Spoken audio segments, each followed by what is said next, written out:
डरो मत दोस्तों, मैं फिर से अपने भाइयों के साथ लौट आया हूँ। आज हम एक और क्लासिक हॉरर फिल्म की कहानी को आगे बढ़ाते हैं। यह कोई आम एडवेंचर नहीं है, ये वो खतरनाक खेल है जिसे करने की हिम्मत बड़े बड़े लोग भी नहीं जुटा पाते। एक इंसान पहले अपने शरीर को 1000 फीट गहरे अंधेरे गुफा में उतारता है, फिर लगभग 20 किलोमीटर लंबी पानी के नीचे की सुरंग को पार करता है और आखिर में समुद्र तक पहुँचने की कोशिश करता है। अब तक कोई भी जीव इस जगह तक नहीं पहुँच पाया जहाँ सूरज की रोशनी तक नहीं आती, लेकिन एक अरबपति इंसान ने ठान लिया कि वो इंसानी हदों को पार करेगा। 34 दिन हो चुके हैं, टीम अब भी गुफा के अंदर फंसी हुई है और उन्हें समुद्र तक जाने वाला रास्ता नहीं मिला। अब उस अमीर आदमी का सब्र जवाब दे चुका है। वो बार बार काम तेज करने का दबाव डालता है, लेकिन उसे ये नहीं पता कि उसकी एक जिद किसी की जान ले लेगी। जंगल के बीचों बीच एक विशाल गुफा है जिसका नाम है ईसा अलारा। इसे दुनिया की सबसे बड़ी गुफाओं में गिना जाता है और लोग इसे गुफाओं की माँ भी कहते हैं। ऊपर से देखने पर ये सिर्फ एक गहरी अंधेरी खाई जैसी दिखती है, जैसे कोई अंतहीन अंधकार हो। इस जगह के बारे में सुनकर अमीर आदमी कार्ल एक्सपर्ट गोताखोर फ्रैंक की टीम को यहाँ लाता है ताकि इस रहस्यमयी जगह को खोजा जा सके। अब टीम जमीन के नीचे करीब 2 किलोमीटर तक पहुँच चुकी है और उनके सामने सिर्फ एक आखिरी सुरंग बची है जिसे डेविल्स आई कहा जाता है। कार्ल के दबाव में आकर फ्रैंक जूडी को साथ लेकर दोबारा पानी में उतरता है। नीचे का पानी इतना शांत और नीला है कि वो किसी कब्र जैसा लगता है। वहाँ सिर्फ सांसों की आवाज गूंजती है। दोनों तय रास्ते पर चलते हुए जल्दी ही एक ट्रांजिट पॉइंट तक पहुँच जाते हैं, जहाँ वो नए उपकरण और ऑक्सीजन सिलेंडर लेते हैं और फिर गहराई में उतर जाते हैं। जैसे जैसे वो आगे बढ़ते हैं, रास्ता और तंग होता जाता है। आखिर में फ्रैंक को एहसास होता है कि यहाँ पानी का बहाव तेज है, जिसका मतलब है कि आगे जरूर कोई रास्ता है। वो अपने उपकरणों को हाथ से धकेलते हुए उस संकरी सुरंग में घुस जाते हैं। ये कदम बेहद खतरनाक था, क्योंकि अगर वो फंस जाते तो बचने का कोई रास्ता नहीं था और जैसा डर था वही हुआ। जूडी का उपकरण पत्थरों में फंस जाता है। लंबे समय तक काम करने की वजह से वो पहले ही थका हुआ था। घबराहट में वो अपना संतुलन खो देता है और जोर लगाकर खुद को छुड़ाने की कोशिश करता है। किसी तरह दोनों उस सुरंग से बाहर निकल आते हैं, लेकिन जैसे ही वो बाहर आते हैं उनकी आंखें चमक उठती हैं। उनके सामने एक ऐसा पानी के नीचे का नजारा होता है जो किसी सपने जैसा लगता है। पानी इतना साफ जैसे कांच हो। ऐसा दृश्य शायद दुनिया में किसी ने पहले कभी नहीं देखा था और अब वो दोनों इस इतिहास के पहले गवाह बनने वाले थे। तभी फ्रैंक को ऊपर पानी की सतह दिखती है। इसका मतलब था कि ऊपर एक नई गुफा मौजूद है। दोनों के दिल में खुशी और उत्साह भर जाता है। जूडी कहता है कि पहले वापस जाकर आराम कर लेते हैं, फिर इस नई जगह को एक्सप्लोर करेंगे। फ्रैंक मान जाता है, लेकिन तभी उसकी नजर जूडी की ऑक्सीजन पाइप पर पड़ती है जिसमें एक छोटी सी दरार होती है। वो उसे पकड़ने ही वाला होता है कि अचानक जूडी की हालत बिगड़ने लगती है। उसके मास्क में पानी घुसने लगता है और जो बैकअप ऑक्सीजन सिलेंडर उसने पहले फेंक दिया था वही अब उसकी सबसे बड़ी गलती बन जाती है। हालात बिगड़ते देख फ्रैंक अपना मास्क उतार देता है और दोनों बारी बारी से सांस लेने की कोशिश करते हैं, लेकिन ये तरीका ज्यादा देर काम नहीं कर सकता था। जूडी भी समझ चुका था कि अब बचना मुश्किल है और वो मास्क को कसकर पकड़ लेता है, छोड़ने को तैयार नहीं होता। ये देखकर फ्रैंक एक बेहद कठिन फैसला लेता है और आखिरकार जूडी की जिंदगी वहीं खत्म हो जाती है। उसके साथ ही फ्रैंक को दोष नहीं देते, क्योंकि उन्हें पता था कि जूडी की गलती के बाद उसका बचना नामुमकिन था। दूसरी तरफ कार्ल अपनी गर्लफ्रेंड और फ्रैंक के बेटे जोश के साथ नीचे पहुंचता है। स्क्रीन पर सब कुछ देखकर जोश गुस्से से भर जाता है। उसे लगता है कि उसके पिता ने ही जूडी को मार दिया, लेकिन बाकी लोग समझाते हैं कि ये एक मजबूरी थी। अगर वो वहाँ से नहीं निकलते तो दोनों की मौत तय थी। कुछ देर बाद फ्रैंक जूडी की लाश को लेकर वापस आता है और उसे सम्मान के साथ रखता है। इसके बाद पहली बार पिता और बेटे के बीच खुलकर बात होती है। जोश अपने पिता के काम से हमेशा नाराज रहा है। उसे लगता है कि कोई भी इस ठंडी अंधेरी गुफा की परवाह नहीं करता। वो ये भी नहीं समझ पाता कि आखिर इन खतरनाक जगहों को खोजने का मतलब क्या है। धीरे धीरे ये नाराजगी उनकी जिंदगी के हर हिस्से में फैल गई थी। एक बार उसके जन्मदिन पर फ्रैंक ने उसे जंगली सुअर का दांत गिफ्ट किया था, जिसे उसने एक लैंप में बदल दिया था। फ्रैंक के लिए वो खास था, लेकिन जोश को वो बिल्कुल बेकार लगा। दोनों के बीच बहस चल ही रही होती है कि अचानक बाहर तेज तूफान शुरू हो जाता है। टीम बार बार संपर्क करने की कोशिश करती है, लेकिन सिग्नल पूरी तरह खत्म हो चुका होता है। उधर फ्रैंक अपना काम खत्म करके बाहर निकलने का फैसला करता है। वो अपने साथी ल्यूक को कहता है कि वो जोश और बाकी लोगों को लेकर पहले निकल जाए, क्योंकि कार्ल खुद गुफा में डाइव करना चाहता है। इसलिए फ्रैंक उसके साथ रुक जाता है। ल्यूक जैसे ही आगे बढ़ता है उसे ऊपर से तेज पानी की आवाज सुनाई देती है। उसे खतरे का एहसास हो जाता है और वो तेजी से आगे बढ़ता है। ट्रांजिट एरिया में पहुंचकर सभी लोग निकलने लगते हैं, लेकिन जोश रुककर रेडियो से संपर्क करने की कोशिश करता है। इस बार सिग्नल मिल जाता है और ऊपर से खबर मिलती है कि तूफान अब एक खतरनाक तूफान तूफान में बदल चुका है। जोश तुरंत फैसला करता है कि उसे वापस जाकर सबको बताना होगा, लेकिन तभी अचानक बाढ़ का पानी गुफा में घुसने लगता है। सभी लोग रस्सियों से बंधे होने की वजह से बच जाते हैं, लेकिन जोश समझ जाता है कि अगर उसने जल्दी खबर नहीं दी तो उसके पिता की मौत तय है। उधर फ्रैंक भी खतरे को महसूस कर लेता है। गुफा की दीवारों से पानी रिसने लगता है और कुछ ही सेकंड में बाहर से तेज पानी अंदर घुसने लगता है। वो तुरंत ऊपर चढ़ता है और बाहर निकलने की तैयारी करता है। तभी वो देखता है कि जोश और ल्यूक वापस आ चुके हैं। जोश उसे बताता है कि पूरी गुफा पानी से भरने वाली है। फ्रैंक बिना वक्त गंवाए सभी को निकलने का आदेश देता है। पहले रस्सियां बांधी जाती हैं, फिर कार्ल की गर्लफ्रेंड विक्टोरिया को ऊपर चढ़ने के लिए कहा जाता है, लेकिन पानी का बहाव इतना तेज होता है कि वो खुद को संभाल ही नहीं पाती। हालात बेहद खतरनाक हो चुके थे। उसी वक्त रस्सी को थामे हुए पत्थर अचानक ढीला पड़ गया। ल्यूक ने तुरंत अपने शरीर से उसे रोकने की कोशिश की। जोश की मदद से विक्टोरिया किसी तरह ऊपर चढ़ने में सफल हो जाती है, लेकिन बाढ़ अब और भी भयानक रूप ले चुकी थी। तेज बहाव में ल्यूक बेहोश हो जाता है। जोश तुरंत उसका पैर पकड़ लेता है, लेकिन पानी का दबाव इतना ज्यादा होता है कि उसका आधा शरीर सुरंग के अंदर खिंच जाता है। अगर वो नहीं छोड़ता तो खुद भी मर सकता था। तभी फ्रैंक तेजी से आगे बढ़ता है और जोश को खींचकर बचा लेता है, लेकिन अब गुफा का मुख्य रास्ता बड़े पत्थरों से पूरी तरह बंद हो चुका था। यही उनका एकमात्र बाहर निकलने का रास्ता था। अब उनके पास सिर्फ एक उम्मीद बची थी, वो नई गुफा जिसे फ्रैंक ने पहले खोजा था। सभी लोग तुरंत वापस लौटते हैं और जो भी उपकरण बचा सकते हैं इकट्ठा करते हैं। फ्रैंक जूडी के पास जाता है और उसके शरीर से सूट उतारकर विक्टोरिया को देने की कोशिश करता है, क्योंकि ठंडे पानी में बिना सूट के जाना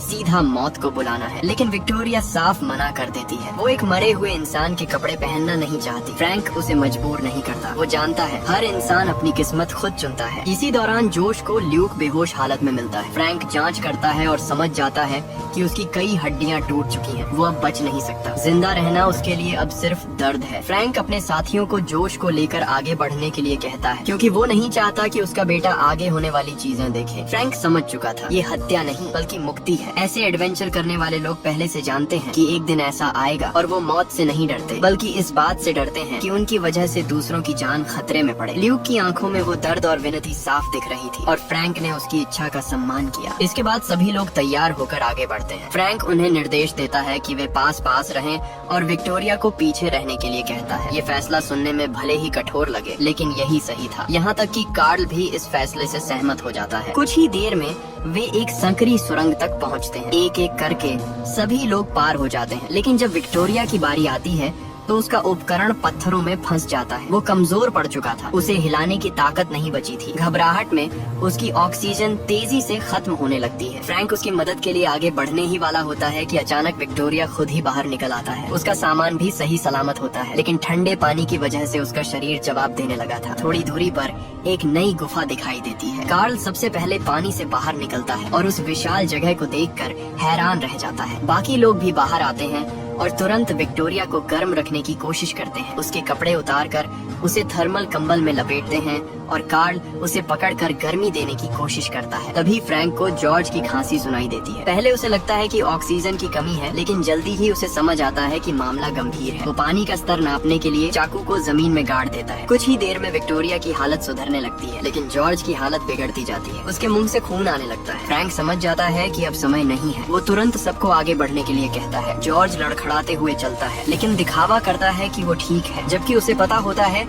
कि उसे डिकम्प्रेशन बीमारी हो गई है और अब वो ज्यादा देर नहीं टिक पाएगा। वो बाकी लोगों को समझाता है कि फ्रैंक ऐसा इंसान नहीं है जो किसी की परवाह न करे। कुछ साल पहले उसने किसी को बचाने के लिए 20 किलोमीटर पैदल चलकर मदद लाई थी। इतना कहकर वो चुपचाप रुक जाता है और दूसरों को आगे जाने देता है। थोड़ी देर बाद वो खून खांसता है और जब फ्रैंक देखता है कि जॉर्ज उनके साथ नहीं है तो उसे कुछ गलत होने का अंदेशा हो जाता है। वो तुरंत उसे ढूंढने वापस जाता है। उन्हें सिर्फ उसका सामान मिलता है, लेकिन जॉर्ज कहीं नहीं होता। असल में जॉर्ज खुद ही एक कोने में छिप गया था। दीवार पर उसने एक निशान बना दिया था, ये दिखाने के लिए कि वो यहाँ तक पहुँचा था। वो जानता था कि अब उसका अंत करीब है और वो अपने साथियों पर बोझ नहीं बनना चाहता था, इसलिए उसने अकेले मरने का फैसला किया। फ्रैंक के लिए ये सब आसान नहीं था, लेकिन एक लीडर होने के नाते वो अपनी कमजोरी नहीं दिखा सकता था। अगर वो टूट जाता तो बाकी सभी की जान खतरे में पड़ जाती। दर्द को दिल में दबाकर सभी लोग आगे बढ़ते हैं और गुफा के आखिर तक पहुंचते हैं। वहाँ एक गहरा गड्ढा होता है जिसमें पानी का स्तर लगातार बढ़ रहा होता है और सामने एक और रास्ता दिखाई देता है। वहाँ तक पहुँचने के लिए उन्हें किसी तरह दूसरी तरफ जाना होगा। फ्रैंक एक रस्सी का पुल बनाने का फैसला करता है। जॉर्ज,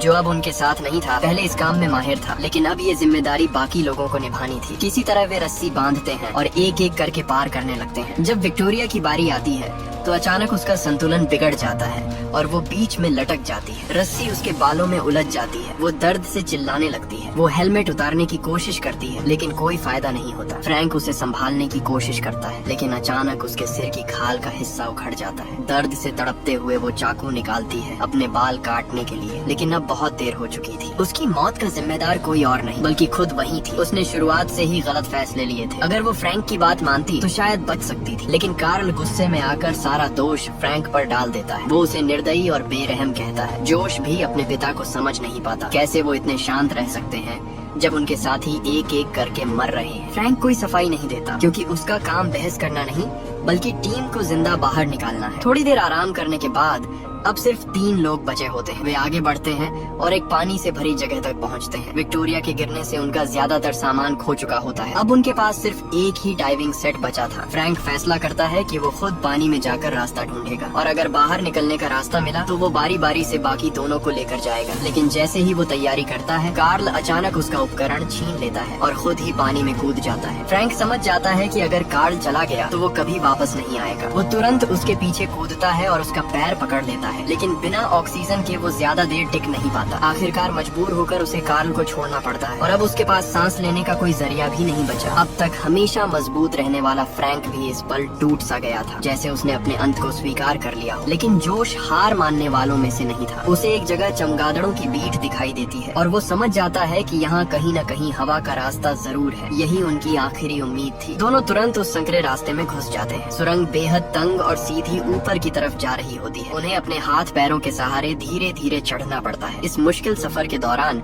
पिता और बेटे के बीच की दूरी भी धीरे धीरे खत्म होने लगती है। वो अपनी माँ की पसंदीदा कविता गुनगुनाने लगते हैं, दर्द के बीच भी मुस्कुराने की कोशिश करते हुए। जैसे ही वे ऊपर पहुँचने वाले होते हैं, फ्रैंक अपने कंधे पर जोश को उठाकर बाहर निकालता है। इसी दौरान दोनों के रिश्ते में एक नई गर्माहट आ जाती है। सच तो ये था कि जोश ने कभी अपने पिता से नफरत नहीं की। जब उसे तूफान के बारे में पता चला तब भी उसने खुद की जान जोखिम में डालकर वापस जाकर उन्हें बचाने का फैसला किया। वो अपने पिता के दिए उस दांत वाले लॉकेट को भी हमेशा पहनकर रखता था, भले ही उसे वो पसंद नहीं था। असल में वो सिर्फ अपने पिता को समझ नहीं पाया था, लेकिन अब इस मौत के मुंह में खड़े होकर उसे सब समझ आने लगा था। थोड़ा आराम करने के बाद दोनों फिर आगे बढ़ते हैं। तभी फ्रैंक के हेलमेट की लाइट बंद हो जाती है और चारों तरफ घना अंधेरा छा जाता है। लेकिन तभी दूर एक हल्की सी रोशनी दिखाई देती है और वे उसी दिशा में बढ़ते हैं। सामने एक विशाल गड्ढा होता है, लेकिन वहाँ से बाहर निकलना नामुमकिन लगता है। तभी उनकी नजर एक टूटी हुई उभयचर गाड़ी टैंक जैसी पर पड़ती है। इसका मतलब था कि समुद्र अब ज्यादा दूर नहीं है। रात होने तक वे वहीं रुकते हैं